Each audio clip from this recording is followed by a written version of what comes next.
16,000 people went to work that morning. They had salaries, benefits, retirement savings. They had a future. By December, it was all gone. Not because of a recession, not because of bad luck, but because the company they worked for had never really existed. For 6 years in a row, Fortune magazine listed Enron as one of America's most admired companies. Wall Street analysts praised it. Investors had trusted it. Politicians answered its calls. And behind the glass towers, the polished reports, and the rising stock price, almost nothing was real. This is the story of an empire built on numbers that never existed. Enron began as something simple, a natural gas pipeline company. Boring, practical, real. It moved gas from one place to another and charged for it. There was nothing mysterious about it, nothing revolutionary. Then Jeff Skilling arrived. Skilling had an idea. Don't just move energy, buy and sell it. Turn electricity and natural gas into financial products. Buy here, sell there, profit from the difference. Energy would no longer be just something flowing through pipelines. It would become a market, a game, a machine, and Enron would control that machine. Analysts loved the story. Investors rushed in. The stock rose and rose and rose, but almost no one stopped to ask the simplest question. Where was the money really coming from? The trick began with 3 words: mark-to-market accounting. In simple terms, it meant Enron could count the money it expected to earn in the future, as if it had already earned it today. Estimated profits, future gains, numbers that existed only on paper. When Enron signed a long-term contract, it could record the estimated profit expected to last for years, even decades from day one, even if those profits never came, even if the deal failed, even if the projections were complete fantasy. On paper, Enron looked like a machine printing money. In reality, it was only printing numbers. But there was another layer, darker, more complicated, and far more dangerous. Enron's chief financial officer, Andrew Fastow, helped create a maze of outside companies and partnerships. They had names, they had documents, they had legal structures. But their real purpose was simple: hide the debt, move the losses, and make Enron look clean. When a deal went bad, the loss could be pushed somewhere else, away from the balance sheet, away from investors, away from the truth. The company looked healthy, the stock stayed high, and the executives were cashing out their shares.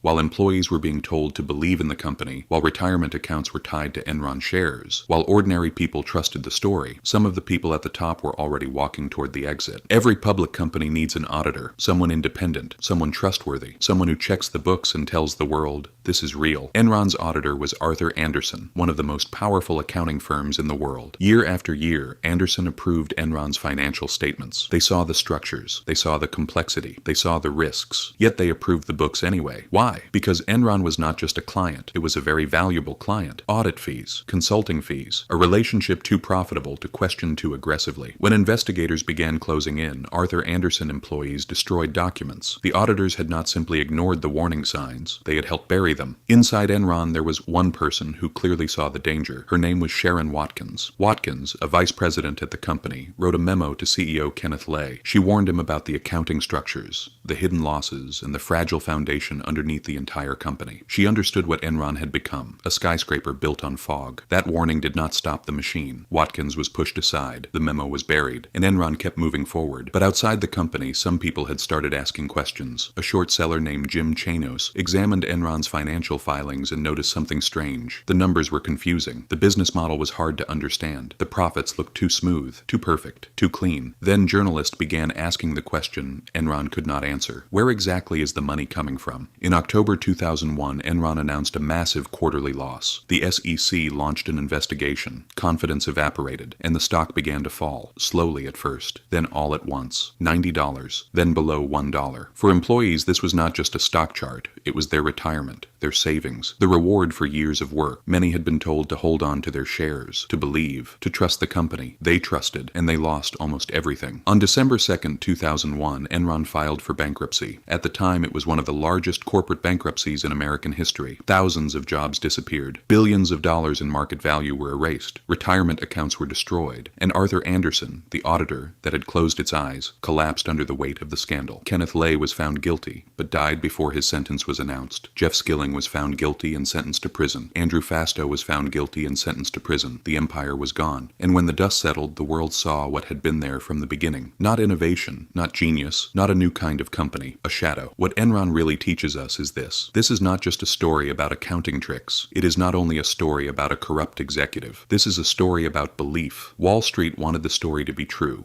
so it stopped asking hard questions. Regulators wanted the markets to look healthy, so they trusted the auditors. Employees wanted security, so they trusted management. Investors wanted returns, so they ignored the warning signs. The most dangerous fraud is the one everyone is incentivized not to find. When something looks too good, too stable, too clean, it is not always a sign of excellence. Sometimes it is a sign that someone is controlling what you are allowed to see. Markets reward performance, and sometimes performance is only a performance. They called themselves the smartest guys in the room, and maybe in a way they were. Smart enough to fool investors, smart enough to impress analysts, smart enough to build an empire out of projections, loopholes, and belief, smart enough to cash out before the fire reached the top floor. But they were not smart enough to understand one thing: shadows do not last forever. Eventually, the light turns on, and when it does, there is nothing left to hide behind. If you are watching this, you already think differently than most people. You ask the questions others avoid. So here is a question for the comments. If Enron happened today, in the age of social media, artificial intelligence, and instant information, would we catch it faster? Or would the illusion spread even further? Write it below. And if this story changed the way you look at things, you know what to do.